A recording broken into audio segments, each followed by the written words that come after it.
All right, hey VC, how you doing? My name is Jamie. Welcome back once again. And yeah, it snowed yesterday too, so super.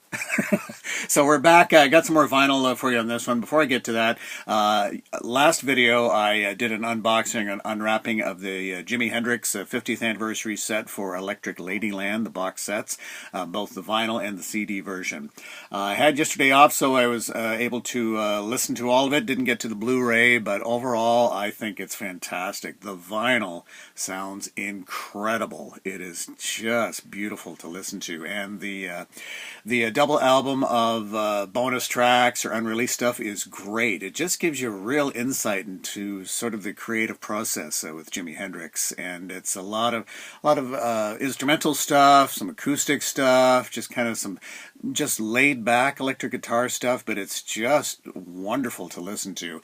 And then the third double album, the Live at the Hollywood Bowl, I know some people have not been very happy with it, and certainly it is a soundboard recording, so it's not mixed or anything, and songs get cut off and whatnot. And it sounds, from reading about it, that it was from September 1968, and it sounds like the concert was pretty wild, that the audience really got into it and were pretty rowdy, and then jumping into that lake or pond or whatever they have, that body of water that they had in front of the stage, and causing disruption there.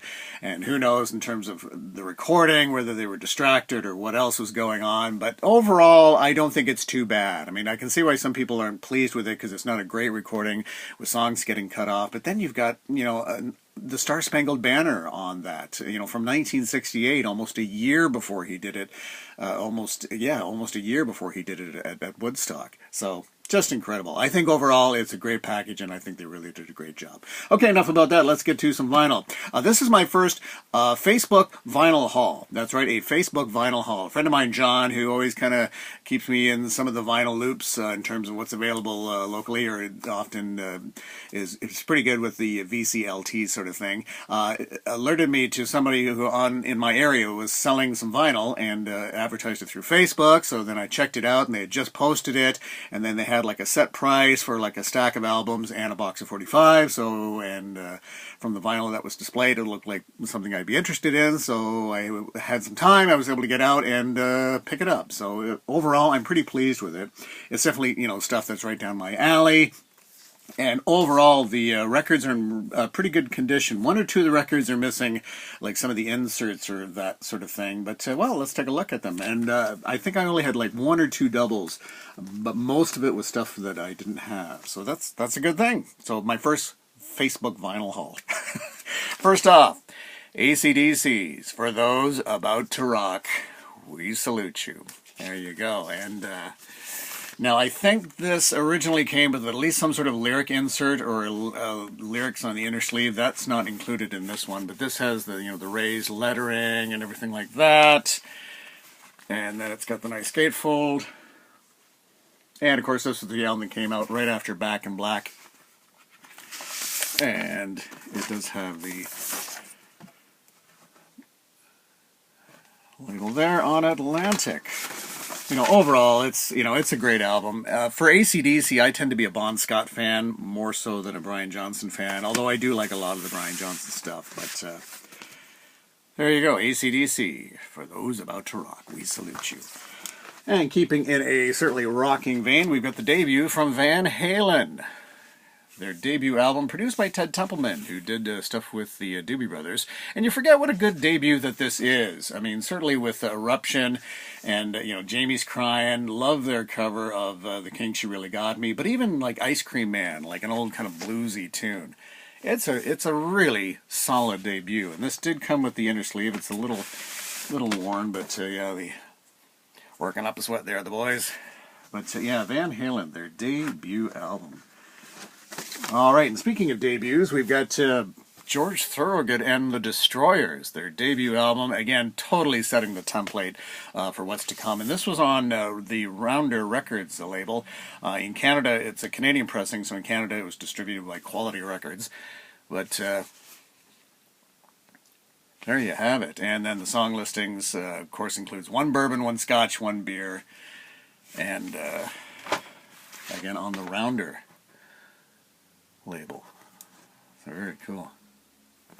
All right, and we've got Steppenwolf, 16 great performances. You've likely seen this. This one was still in the shrink, initially purchased at A&A for $8.99 back in the day.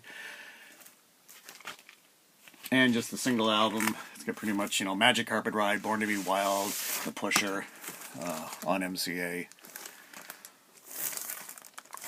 Okay, Steppenwolf, 16 great performances.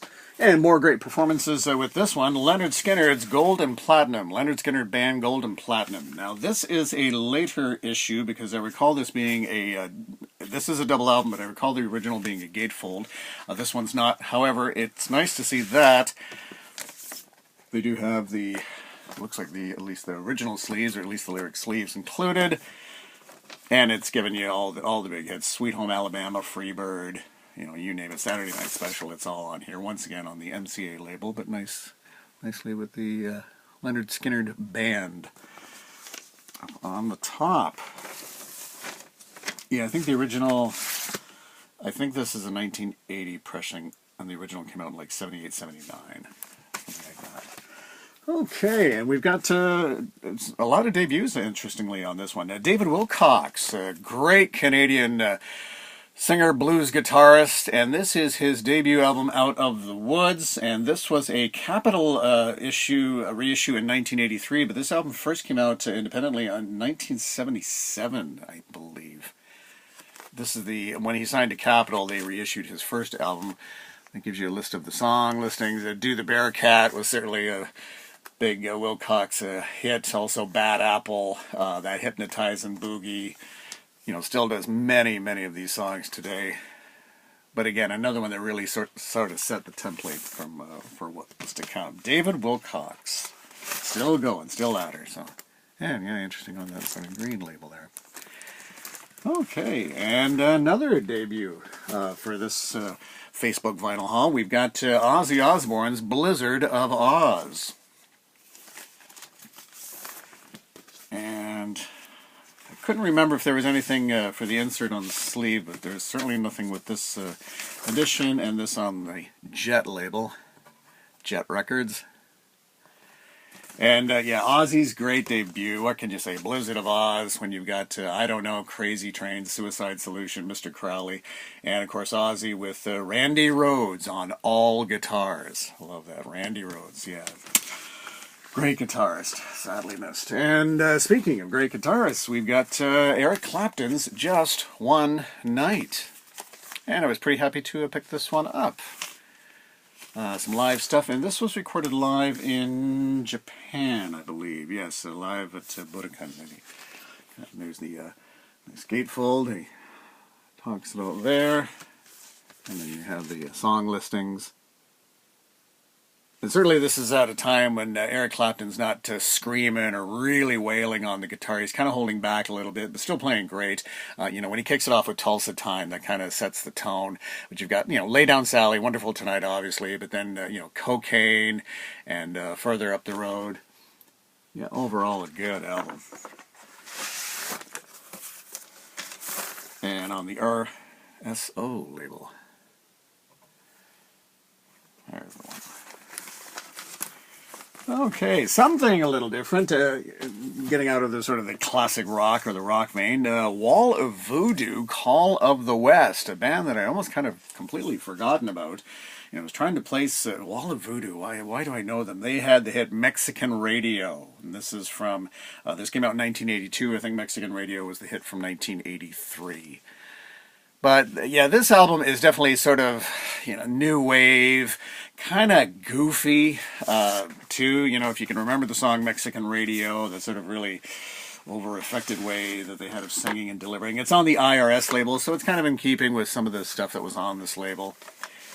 It's not great, but it's okay. Again, as I say, a little oddball, a little goofy, certainly at times, but very, interesting overall. Wall of Voodoo, Call of the West. Okay, and we got one more for you. Got to get back to some rockin' stuff. We got Stevie Ray Vaughan and Double Trouble Live Alive. Love Stevie Ray. What can you say? Nice gatefold. Another great artist taken from us way too soon. This was on the Epic label.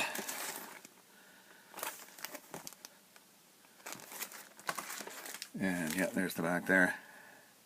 What just an amazing performer. Great guitarist. What can you say? All right, and that's going to wrap it up for this one. Thanks so much for stopping by. And again, do enjoy the comments. I've been chatting about the Jimi Hendrix box set and some of the other box sets that have been coming out. I really appreciate your comments and questions. And hit subscribe and that little bell thing to get all the notifications. Take care. Bye-bye.